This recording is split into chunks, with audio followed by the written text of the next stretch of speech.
Fala pessoal, Visão Trabalhadora na área, chegando aqui diretamente dos estúdios da Voz Trabalhadora. Tá aqui, ó, pessoal, tá aqui. Acabaram de ser liberados aí os áudios gravados, né? O áudio gravado, um áudio de mais de 1 hora gravado pelo Ramagem, né? Uma reuniãozinha ali, um covescote do Jair Bolsonaro, então presidente da República, com as advogadas do seu filho, com o general Heleno, com o diretor da ABIN, o Ramage, mas eles estão dizendo que é tudo normal. Não, estava tudo normal. Não tinha nada de errado, eles estão dizendo. É impressionante a cara de pau dessa gente, né, pessoal? Vamos repercutir aqui, tá? Vamos repercutir esse fato, já vamos começando agora. Vamos ouvir um trechinho desse áudio aqui que o Cortes 247 está trazendo para nós. É 1 hora e meia de áudio, tá, pessoal? Muita coisa vai aparecer ainda. Já apareceu aí declaração de que o Witzel pediu para o Bolsonaro indicar ele para o STF em troca do abafamento do caso da rachadinha, né? Então, muita coisa vai aparecer ainda, tá, pessoal? Preparem-se que a semana vem emoções por aí. Mas vamos começar então analisando aqui essa questão. Eu vou pedir para vocês chegarem deixando a curtida, tá, pessoal? E diga aqui no chat de que cidade estão assistindo. Isso aqui tem sido fundamental para a gente driblar o algoritmo, ganhar do algoritmo, e estamos ganhando, tá, pessoal? Com a ajuda de vocês. Vamos ouvir aqui esse trechinho do áudio. A gente gostaria que essa apuração do CERPRO em relação ao Flávio, a esposa do Flávio, nós não temos procuração para isso, mas eu acredito que dos irmãos da família toda do Flávio deveria ser feita para saber, para mostrar quem são os... Porque a partir do momento que a gente tem essa apuração, uma dessa aqui, do Flávio, a gente consegue pedir a nulidade disso tudo. É o caso de conversar com o chefe da Receita, ele não está pedindo nenhum favor. Não é favor não. Ninguém está pedindo favor aqui. Não é presidente. É o caso de conversar com o chefe da Receita. Ele não tem chance dele estar nisso aqui não, né, Ana? Não, o Toches não. Não, mas o... O Barcos é... Acho que é o secretário da caso. Receita. Sim, é o 02, não é isso? Não tem É o 01. É o 01 do CERPRO. Era ministro, eu fui para lá. Sem problema nenhum. Certo? Pô, então... Sem problema nenhum conversar com ele. Não vai ter problema nenhum conversar com o Canuto. Então ótimo. É o caso de conversar com o Canuto? Sim. Um clique. Olha, Ele tá com um clique você consegue saber. Ele tem que manter esse troço fechadíssimo. Pegar gente de confiança dele. Tem que manter este troço fechadíssimo, diz o general Heleno. É espetacular, né, pessoal? Tudo é muito inteligente. Ninguém conversa com ele sozinho. E deixar bem claro, que nunca sabe alguém está gravando alguma coisa, que nós não estamos procurando favorecimento de ninguém. Não, mas não... Não, a gente quer que não cometa o crime, que te investigue. Presidente, até o próprio GSI teria teria atribuição para isso. Sim. Para fazer essa apuração. Por quê? Porque o GSI tem essa atribuição, mas eu Sim, o GSI tem essa atribuição de espionar todo mundo, né? E assim, a atribuição de fazer advocacia administrativa, né? O presidente da República ali, né? Indicando para as advogadas do seu filhote quem do governo federal estaria disponível para fazer assim, né? Para abafar o crime praticado pelo filhote, né? É impressionante. É impressionante. Se isso aqui não der nada, gente, olha, esquece, tá? concordo que pode gerar uma fragilidade, uma exposição, Porque porque pode pode gerar pessoal. ele sabe por alto dessas nulidades e está tendencioso. Porque o que acontece? Mas em algum momento o Flávio vai ser denunciado. Na verdade, eu consegui brecar isso com o meu habeas corpus. Eu vi, ninguém me contou. Eu li a denúncia em busca apreensão até o gabinete do Senado. Eu li porque... Gente, olha que incrível isso aqui. A advogada do Flávio Bolsonaro diz: em algum momento ele será denunciado, porque o crime é inequívoco. E até hoje ele não foi denunciado, gente. É impressionante isso aqui. Impressionante, é escandaloso. Tem promotores que não concordam com isso no Rio de Janeiro, que não gostam dessas maldades. Tem promotores que têm respeito pela família do senhor. O ano passado, mesmo ano, encontrei o Vitor, não tinha esse problema, bem pequenininho o problema, ele falou, resolve o caso do Flávio, me dá uma vaga no Supremo. Olha isso. Quem falou isso? Eu resolvo o caso do Flávio, me dá uma vaga no Supremo. É incrível, né? Diálogos republicanos, né, gente? Quem seria? O Vitor, né? Olha isso. Ele tem a polícia civil Não, nas mãos. e ele- Não é chantagem, não. É sede de poder. Sede de poder. É. Então, você sabe o que vale você ter um ministro irmão teu no Supremo? Pois é. Na verdade, o que ele ia fazer? Ele ia colocar um procurador-geral. Não, o Flávio Itabaiana, deve ser o Flávio Itabaiana. Era o Flávio Itabaiana. Ele prometeu para o Flávio Itabaiana. Uma equipe de Era o advogados Flávio Itabaiana. É impressionante, né, pessoal? É impressionante. Tá aí, esse é só um trechinho, tá? O áudio todo tem mais de 1 hora aí. Como eu tô dizendo, muita coisa vem pela frente. Esta semana, olha, não vai faltar notícia, tá, pessoal? Eu quero abordar esta questão aqui da BIM paralela pelo viés da cobertura da imprensa. Tá, pessoal? Tô trazendo aqui, vou trazer a Heloísa Vilela, no ICL Notícias, tá? Ela com o Calejão, e depois o Joaquim Carvalho com o Leonardo Atushi no 247. Vamos dar uma analisada aqui, ó. Vamos ver o que esses bons jornalistas, né, que eu respeito muito, estão dizendo sobre essa questão. Fala que eu vi no relatório que diz assim, em algum momento essa turma conseguiu mais um perfil para divulgar os seus relatórios e a sua desinformação. Então ele fala assim, um deles, né, que a gente não sabe se é o 1 ou 2, mais um canal aberto pra gente. Aí o outro responde, já temos por onde escoar o esgoto. Então esse sim é o esgoto, não são aqueles dutos que o Jornal Nacional colocava no ar para falar do governo Lula e para falar das coisas que o Dallagnol tinha convicção, mas não tinha prova alguma. Quero o duto de esgoto do Jornal Nacional para falar da ABIN e do Ramagem a partir de agora. Quando vai entrar? Imagine o que não... Não entrou, hein? Não entrou duto de esgoto, não entrou figurinha de joia, não entrou nada. Coberturinha, assim, medíocre da grande imprensa, né? Em seguida, o Joaquim Carvalho e o Leonardo Atushi falam sobre essa questão. Aconteceria se fosse um governo do Partido dos Trabalhadores que estivesse adotando expedientes análogos, Elô. Você já imaginou? Você já imaginou como é que seria a reação da mídia corporativa? O que o Estadão estaria dizendo nesse momento? Que assim, o país está na mão de terroristas, que eles estão perseguindo opositores políticos e eles vão aparelhar, por exemplo, o MST para tomar o seu apartamento na orla de Copacabana e esse tipo de coisa. O gabinete do ódio, que é isso que Vivian fez a provocação, é o braço mais direto, é o braço imediato que dava vazão para esse esgoto, como eles mesmos sabiam o que estavam fazendo. Então a gente tem o bolsonarismo utilizando o Estado brasileiro de forma totalmente aparelhada, no sentido de fazer a manutenção do seu projeto de poder e fazendo isso através da disseminação do ódio.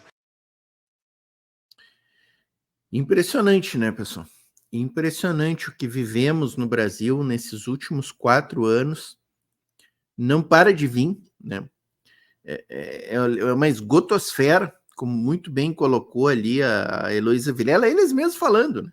Eles mesmos falando que já tinham canais para liberar o esgoto. O esgoto, né, tia? E assim, Joaquim Carvalho agora analisando o papel da imprensa em tudo isso, tá, pessoal?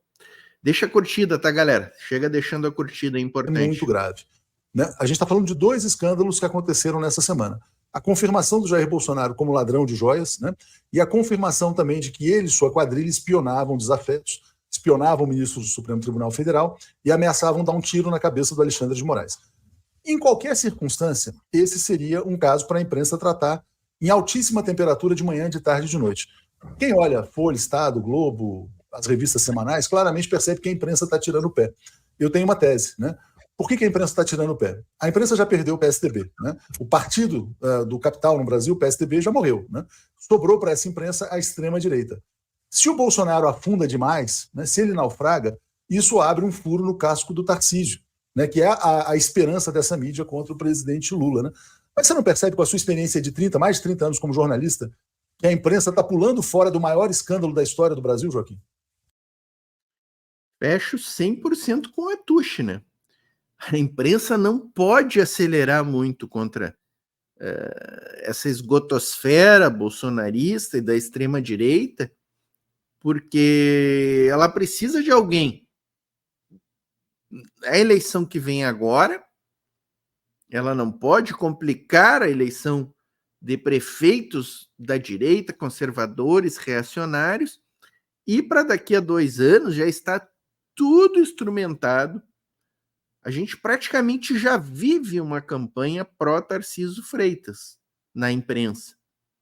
Tarcísio Freitas é vendido como um grande gestor, apesar do fracasso que é a sua gestão em São Paulo, entreguista, acabou de entregar a Sabesp em São Paulo, mas Tarcísio Freitas é vendido pela grande imprensa como grande gestor.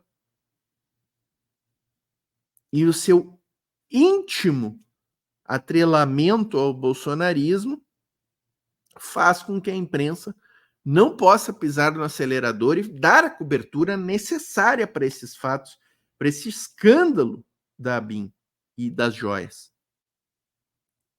Tá, não faz investigação. A polícia divulga, a imprensa divulga o que a polícia apura. E isso é problemático. Eu respeito o trabalho da polícia, sei que a polícia tem excelentes investigadores, pessoas que sabem fazer o trabalho. A Polícia Federal tem excelentes quadros. Mas você não pode ficar dependendo do relato da polícia. E até porque a polícia tem, lamentavelmente, mas tem viés político também.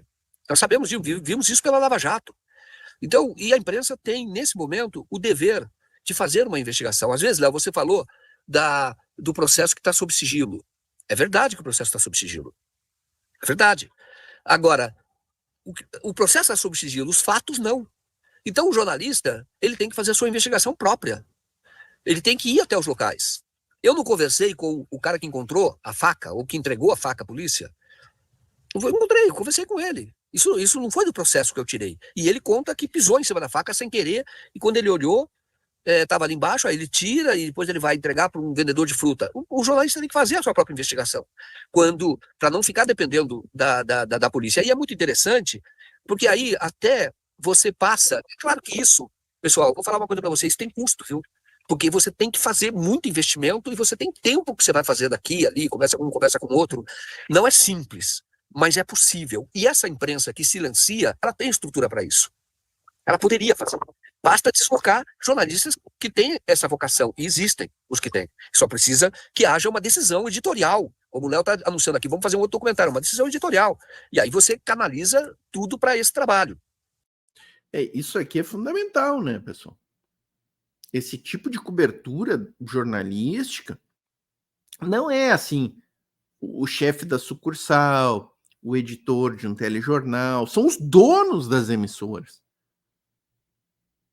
São os donos das emissoras que traçam esta pauta ou esta omissão de pauta.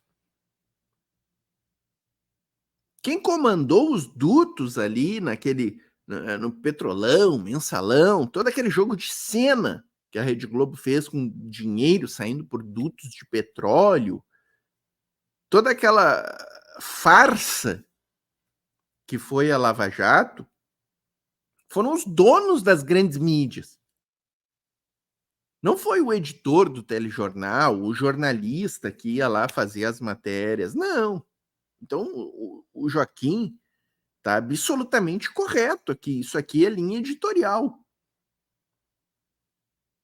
A Rede Globo, a Bandeirantes, a Record, o SBT e outros jornalões, aí Folha, Estadão, têm recursos suficientes para fazer uma cobertura adequada e digna desse escândalo, que é o maior escândalo.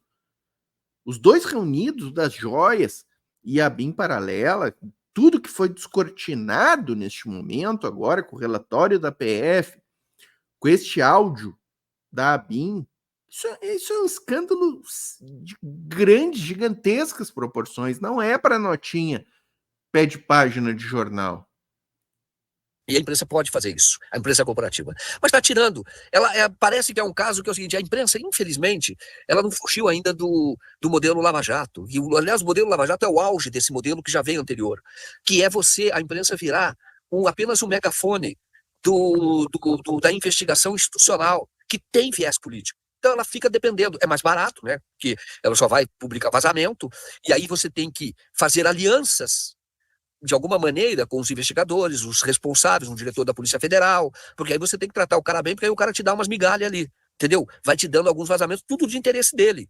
Isso, na minha opinião, desvirtua o jornalismo. Eu sempre gosto de falar, e é isso que nós vamos tentar fazer aqui, mas tudo isso exige uma estrutura muito grande. A imprensa é algo muito importante, mas é muito importante, e ela precisa de estrutura para isso. E a gente está crescendo muito aqui, mas nós sabemos que eles têm um orçamento gigante. Só ver o orçamento da Globo, fatura 15 bilhões por ano. Tempo atrás estava faturando. Então ela tem condição de fazer. Mas eu gosto de lembrar o caso, por exemplo, do New York Times, no auge do New York Times. Isso está na biografia do New York Times, escrita pelo Guy Talese. Ele conta que o New York Times chegou a alugar, manteve anos, um aluguel de um apartamento em frente à Delegacia Central de Nova York. E ali, o papel dos repórteres que ficavam ali era ficar na janela do apartamento, inclusive fotógrafo, vendo todo o movimento que existia, para não ficar dependendo de vazamento do delegado. E aí, quando chegava alguém, uma celebridade ou um político, algum caso importante, eles próprios iam fazer a investigação. O repórter descia, o fotógrafo já tinha feito o registro e conversava com as pessoas, não tinha jeito de abafar, de conversar com o delegado e abafar. Fazia a investigação ali imediatamente. Isso tem custo, entendeu? Mas isso é absolutamente independente e necessário. E aí você é que move o trabalho da polícia, porque eles ficam sem condição de tentar abafar, ou de tentar não investigar um, investigar outro, etc., porque a imprensa está mostrando. Existe muita... Eu vou te falar, como experiência de jornalista, às vezes tem gente que acha que resolveu... que acha que a polícia resolve tudo e vamos grudar nela e vamos fazer o trabalho que ela está fazendo e divulgar antes esses vazamentos. Tem muita informação que se perde, porque a polícia não investiga, ela tem o seu próprio método. E o jornalismo entra para contar a história como ela se deu. E a própria polícia aí pode fazer, e deve fazer a investigação a partir dos fatos jornalísticos. Muitas vezes, quando eu converso com o delegado, eu também tenho informação. E muitas vezes, quando o delegado quer conversar comigo, é porque ele sabe que eu tenho. Então aí pode até funcionar, não é uma troca. Você pede confirmação de algumas coisas. Aí, Joaquim, aí é o diálogo natural do jornalista com a fonte. Isso aí é completamente legítimo, né? Muito bom, né? Muito bom ouvir o Joaquim de Carvalho, o Leonardo Artucha aí, falando sobre esse papel importante da imprensa, né? Trazendo aí esse exemplo do New York Times, interessante, né? Alugava um apartamento ali na frente de onde aconteciam os fatos para ter... É isso, pessoal. É isso, sabe? Porque senão a gente fica à mercê desta imprensa medíocre, declaratória, vazadora de informações. E o que isso gera, né, pessoal? O Antônio Gramsci já explicava muito bem isso aqui, né, pessoal? Dos aparelhos hegemônicos a serviço dos interesses da burguesia, né? E do capital. E a imprensa é um dos maiores aparelhos hegemônicos. É ela que forma a opinião pública assim, em certo ponto. Hoje a gente tem muito uma participação aí da internet, mas ainda há um papel importante aí da grande imprensa como formadora de opinião, de consensos dentro da sociedade, né? E por que eu estou dizendo isso, pessoal? Porque eu quero entrelaçar este primeiro ponto aí do papel que a grande imprensa dá a esses grandes fatos políticos, a este fato aqui, ó, que o Chico Pinheiro vai trazer para nós, tá, pessoal?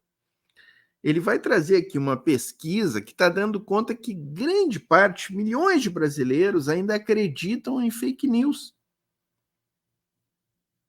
Acreditam em fake news, acreditam em teorias malucas, sabe? Em negacionismos. E isso, em boa parte, pelo papel que a imprensa desempenha em nossa sociedade, de desinformar. Desinformar a nossa imprensa. Ela desinforma a população. Ah, Portinho, mas hoje tem internet, não tem mais como ficar refém da imprensa. Gente, ressoa na internet. E ainda com a turma da extrema-direita jogando pesado na desinformação, tu cria um coquetel impressionante de desinformação na sociedade. Vamos ouvir o Chico Pinheiro, que sempre traz boas questões, né? O Chico Pinheiro, grande jornalista também.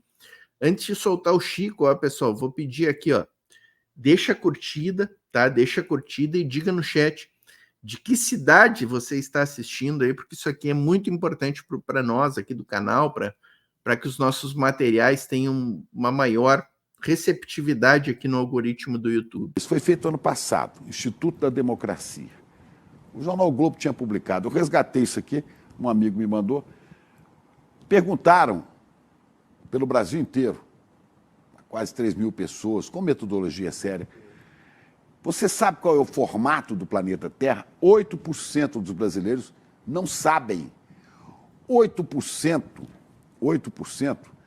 vem a ser 16 milhões de pessoas, se a gente considerar que o Brasil tem 200 milhões. Tem mais um pouco, né? É. 200, quer dizer, 16 milhões de pessoas não sabem que formato a Terra tem. 20%, gente, 20%, né? São 40 milhões de pessoas acreditam que a Terra é plana. Hoje, acreditam que a Terra é plana. E desses aqui, desses 20%, dentro disso aqui, 12% chegaram ao curso superior. Quer dizer, é de uma estupidez absurda, não é? 27%, portanto, 54 milhões de brasileiros duvidam que o homem tenha pisado na Lua. Isso nós estamos em 2024. E 49%, quase metade da população brasileira, acreditaram naquela conversa fiada de Bolsonaro de que o vírus da Covid foi criado pela China, uma teoria de conspiração. E, portanto, um grande número de brasileiros, milhões e milhões de brasileiros, Chico, acham, seguindo essa insinuação de Jair, acham, né, que as vacinas fazem mal às crianças. Resultado disso, uma tragédia. A gente está aí com o coqueluche voltando, que é uma das bases de vacinação infantil. E várias outras doenças que vão voltando. Tivemos níveis altíssimos de vacinação nos programas de imunização do Ministério da Saúde, está caindo tudo. Porque, né, um irresponsável, né, que contribuiu para 700 mil mortos no Brasil, número oficial, esse irresponsável insinua essas asneiras. Então, como é que você vai acreditar, né, que esse cara desviou joia, que esse cara falsificou o cartão de vacina, que esse cara usou o aparelho do Estado para perseguir, para bisbilhotar a vida dos outros, que esse cara tentou golpe de Estado? Não. Esse bando de gente aqui, ignorante, acredita que tudo isso é perseguição, Jair. Tadinho do... E assim, né, pessoal, é importante a gente dizer, ignorante não por ofender as pessoas. Ignorante porque a palavra ignorante significa ignorar um fato. E é isso mesmo. E assim, eu só não concordo com essa abordagem do Chico aqui de dizer que é o Bolsonaro que criou isso aí, porque não é. Não é. Essa tese anti-vacina, que o Covid foi fabricado na China, isso tudo vem de fora. Essa turma do bolsonarismo, eles só importam essas barbaridades que são criadas pelos fascistas, por essa gente da extrema-direita,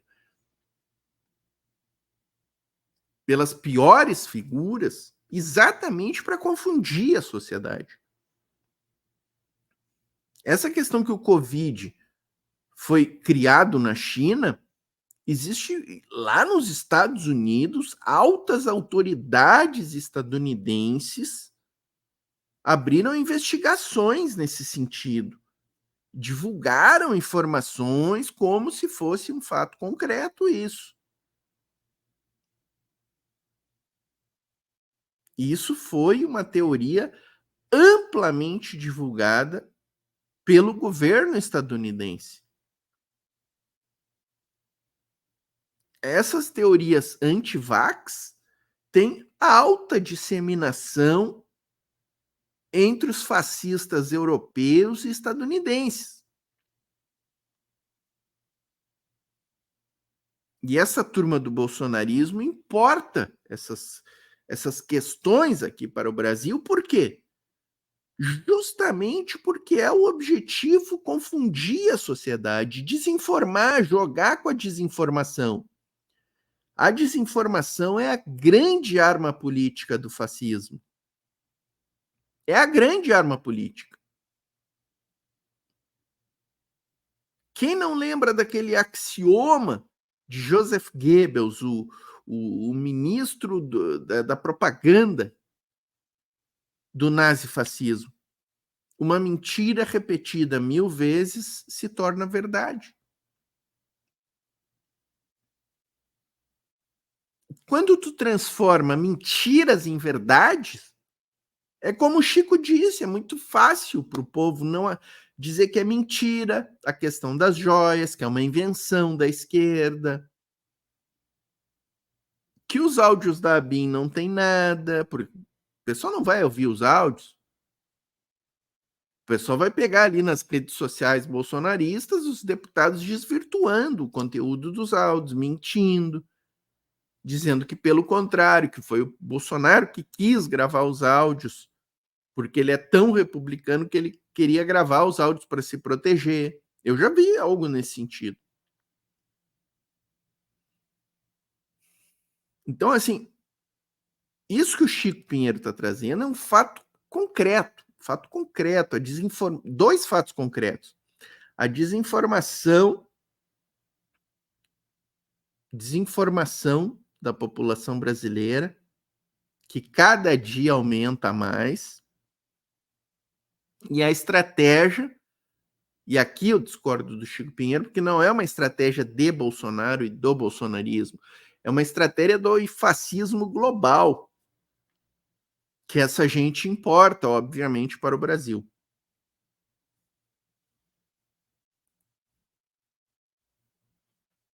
O Jair e sua família. Por que acreditam, né, Chico? Que loucura. Para reforçar essa tua pesquisa, tem outra pesquisa que é motivo de matéria hoje, da Bia Abramo, no nosso site, no site do ICL Notícia. icl.noticias.com.br. Exatamente. A pesquisa em 21 países mostra que o brasileiro é o que tem a capacidade, a pior capacidade em identificar uma fake news. Adoro uma fake news, adoro uma ele mentira. Tem a dificuldade, assim, é o que mais acredita em fake news, trocando em miúdos. Então, dar uma... Isso é extremamente negativo, pessoal. Em termos políticos, em termos eleitorais e, especialmente, em termos de consciência da classe trabalhadora. Isso é extremamente negativo do ponto de vista da conscientização da classe trabalhadora. Pesquisa da OCDE, feita pesquisa séria também, com metodologia... O país que mais acredita em fake news e mentiras. País que mais acredita. Então, junta isso aí. Com isso, dá para explicar por que você acredita que o cara não roubou joias, acreditar que não fraudou o cartão de vacina, toda a fé no bolsonarismo está explicado, tá calçado dessas duas pesquisas.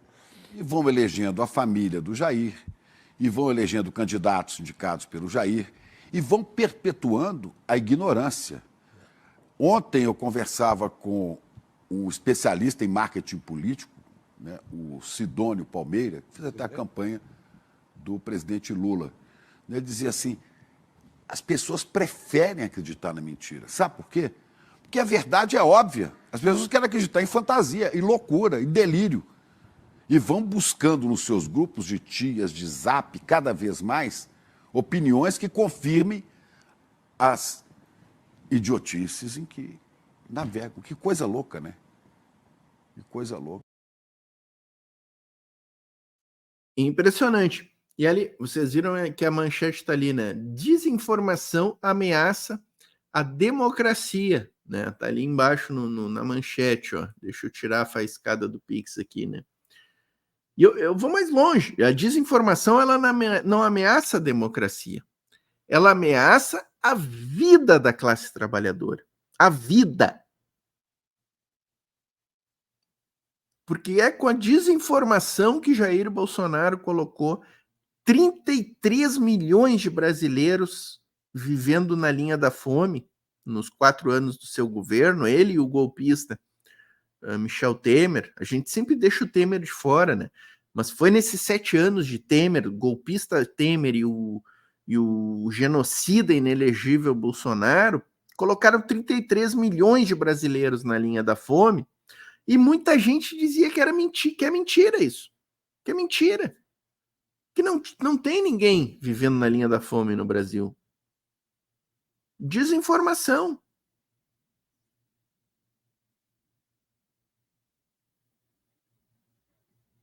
Então, é um grande problema que a gente precisa enfrentar. A gente precisa muito enfrentar esse problema aí. Aqui no canal a gente tenta aí fazer uma frente, né? Os canais da mídia alternativa também tentam, mas é uma pequena fagulha, né, pessoal? O governo Lula tem aí uma tarefa difícil, né, na questão da comunicação aí, e que ela precisa ser muito debatida, precisa ser enfrentada com maior cuidado pelo governo Lula, né? Vamos fechar o programa aqui, ó, pessoal. Estou trazendo aqui um vídeo do Brasil de Fato, fazendo uma homenagem, um reconhecimento nos 25 anos da morte de Francisco Julião. Quem é Francisco Julião? Quem é que conhece Francisco Julião? Deixa aqui nos comentários. Quem é que sabe quem foi Francisco Julião? Já que a gente estava falando, né, de desinformação aqui no programa antes, digam aqui no chat quem foi Francisco Julião. Tá, pessoal? Antes de eu soltar aqui, ó, para dar tempo de vocês dizerem quem foi Francisco Julião, deixa eu pedir aqui a curtida e pedir para vocês também dizerem no chat, digam quem foi Francisco Julião e diga de que cidade você está assistindo. Isso aqui é muito importante para nós. Certo, pessoal?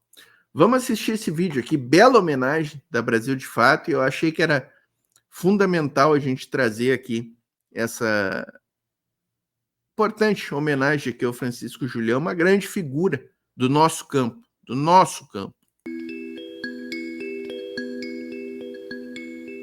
O jornalista Zito da Galileia foi quem começou a reunir o material histórico das ligas camponesas no Engenho da Galileia, o primeiro caso de reforma agrária no Brasil após o fim da Segunda Guerra Mundial.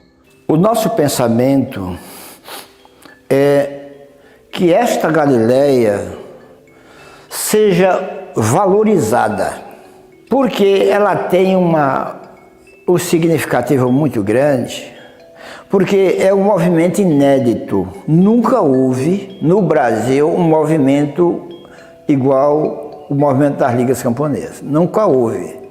Foi a luta para transformar a área em um assentamento que deu projeção nacional ao então deputado pernambucano Francisco Julião. A morte dele completa 25 anos nesta quarta-feira, 10 de julho. Julião foi advogado da então Sociedade Agrícola e Pecuária de Plantadores de Pernambuco, criada em 1954 em Galileia e que deu origem depois às Ligas Camponesas. Eu conheci... As Ligas Camponesas aí são predecessoras, né, da luta pela reforma agrária no Brasil, do MST, né? O MST, pode-se dizer, é um herdeiro dessas ligas camponesas aí, de tudo isso, né, pessoal?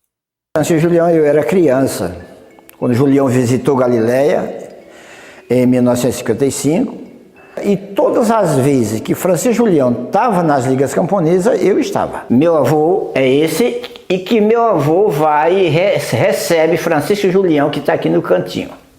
A minha avó está aqui, E essas flores na cabeça de Julião era minha avó que acostumava, um dia antes, preparar rosas para quando ele estivesse fazendo aquele discurso bem vibrante, ela jogava flores na cabeça dele. Então ficou algumas pedras lá de flores aqui. Mas a recordação de luta das 308 famílias que ainda vivem no local está prejudicada pela falta de um espaço de memória adequado. Tudo que existe como lembrança foi erguido por Zito, como a Biblioteca José Aires dos Prazeres, com um acervo de mais de 5.000 obras. O neto de Zezé da Galileia, histórico presidente das ligas, guarda também um antigo gerador doado por Edward Kennedy, irmão do ex-presidente dos Estados Unidos, John Kennedy. Os espaços, no entanto, carecem de estrutura e apoio do poder público. Nós tivemos muito pouco recurso para fazer daquilo algo maior. O que nós queremos para ali? Nós queremos que tenha um auditório construído, queremos que tenha um albergue construído, porque pessoas vão lá para estudar a história das ligas, estudantes, professores, gente de ministérios. Então, a nossa luta é de fazer daquilo um memorial digno de se receber pessoas. Apoiada pela família de Julião, a reforma e ampliação da biblioteca, a compra de um projetor para a exibição de filmes e a melhora do acesso de 2,5 km até o engenho estão entre as prioridades. Estamos lutando aqui há gerações, literalmente, para que a gente consiga trazer, dignificar essa área como um sítio de memória, como um lugar de fato de lembrança, para uso, inclusive, de quem mora aqui, de quem descende das pessoas que viveram essa experiência sociopolítica. Recentemente, até a placa em homenagem a Francisco Julião foi alvo de tiros. A placa ficava ao lado de uma rocha onde Julião e Josué de Castro discursavam durante as reuniões dos trabalhadores. Esses são estilhaços. E nós vamos voltar a colocar essa placa lá.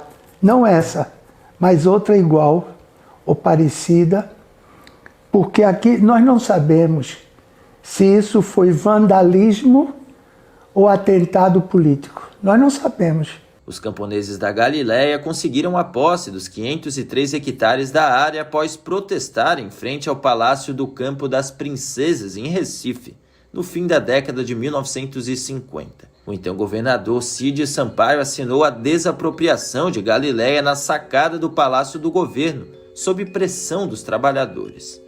O protesto foi liderado por Julião. Galileia nasceu, como Julião disse, do lodo, né? Do lodo, e hoje nós estamos em um patamar muito conhecido e muito visitado, né?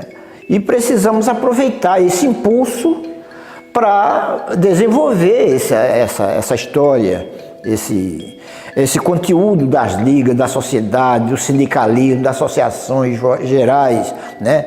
E hoje existem vários movimentos como MST, OLC, vários. Todos eles inspiraram-se nas ligas camponesas.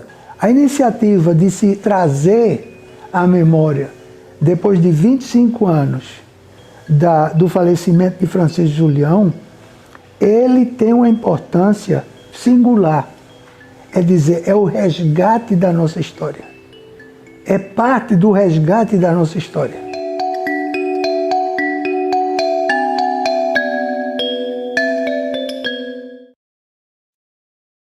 Tá aí, importante, né?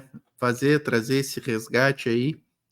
O Julião, que ele mesmo dizia, né, pessoal, que muitos atribuem a ele ser fundador das ligas camponesas, mas ele mesmo dizia que não foi fundador, que quem fundou foi um grupo de camponeses e que pediram a ajuda dele, que era advogado, né?